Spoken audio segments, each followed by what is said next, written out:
کراچی کے علاقے ڈیفنس کے رہائشی مصطفیٰ عامر کیس میں ملزم ارمغان کا جسمانی ریمانڈ نہ دینے والے جج سید ذاکر حسین نے اختیارات واپس لینے پر سپریم کورٹ سے رجوع کر لیا۔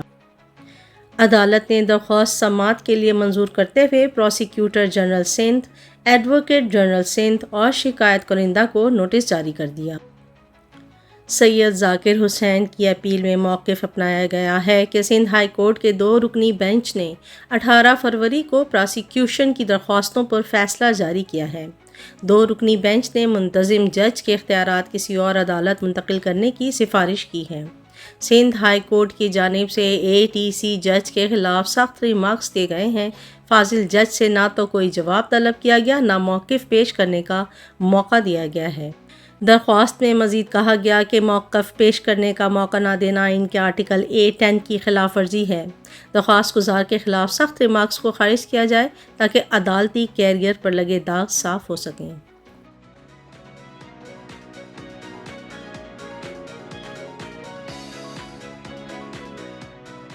تیز رفتار موٹر سائیکل پل پر کھڑی پک اپ میں جا گھسی، کمسن بچہ جاں بحق، ماں باپ بیٹا زخمی۔ کراچی شہر میں ٹریفک حادثات میں کمسن بچے اور نوجوان سمیت 3 افراد جاں بحق اور کمسن بچے کے والدین اور بھائی زخمی ہو گئے۔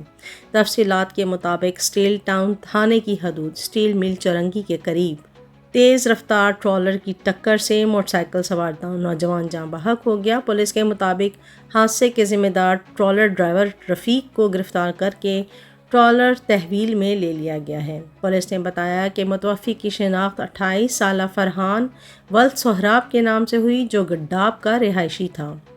Federal B Area Water Pump پل کے اوپر تیز رفتار موٹر سائیکل سوار پل پر کھڑی پک اپ میں جا گھسا، جس کے نتیجے میں موٹر سائیکل پر سوار کمسن بچہ جاں بحق اور متوفی بچے کے والدین اور معصوم بھائی زخمی ہو گیا۔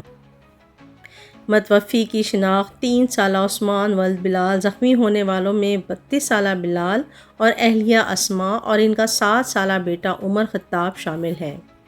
پولیس کے مطابق موٹر سائیکل سوار سہراب گوٹھ کی جانب سے آ رہا تھا۔ پولیس نے پک اپ ڈرائیور نبی خان کو گرفتار کر لیا۔ غریب آباد لیاری ایکسپریس وے پل کے نیچے سائن بورڈ سڑک پر چلتی ہوئی موٹر سائیکل پر گر گیا، جس کے نتیجے میں موٹر سائیکل سوار 2 افراد شدید زخمی ہو گئے۔ زخمیوں کو جناح ہسپتال منتقل کیا گیا، جہاں دوران علاج عبداللہ ولد محمد الطاف دم توڑ گیا۔ عامر فریدی زخمی ہوا ہے، جو on line motor cycle rider ہے اور متوفی کو موٹر سائیکل پر لے کر جا رہا تھا، جو نیو ٹاؤن دھورا جی کا رہائشی تھا۔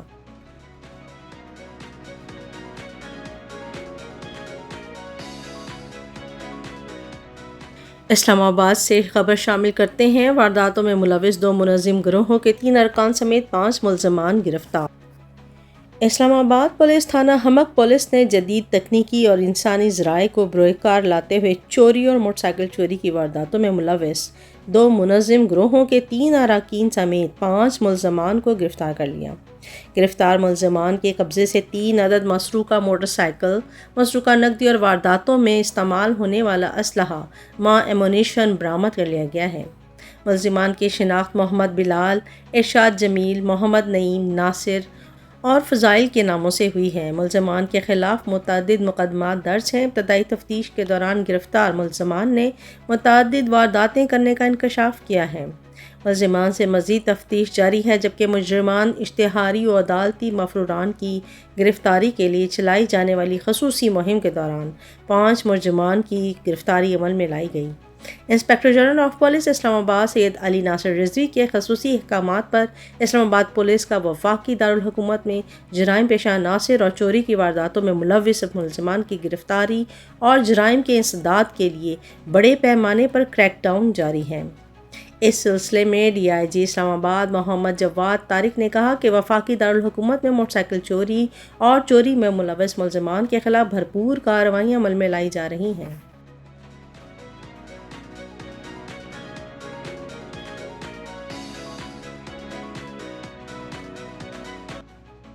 کچھ خبریں لاہور سے۔ محکمہ خزانہ پنجاب نے اپنی چھت اپنا گھر اسکیم کے لیے 5 ارب روپے جاری کر دیے۔ اس کے ساتھ پنجاب ایجوکیشن فاؤنڈیشن PEF کے اسکول ٹیچرز کی تنخواہوں کے لیے 3 ارب روپے کا بجٹ جاری کیا گیا۔ یہ بجٹ اگلے 3 ماہ کے لیے مختص کیا گیا ہے تاکہ پیف کے اسکولوں کے اساتذہ کی تنخواہیں بروقت ادا کی جا سکیں۔ محکمہ خزانہ پنجاب نے اس تمام بجٹ کو آن لائن کر دیا ہے تاکہ متعلقہ اداروں اور عوام کو اس کے بارے میں مکمل معلومات فراہم کی جا سکیں۔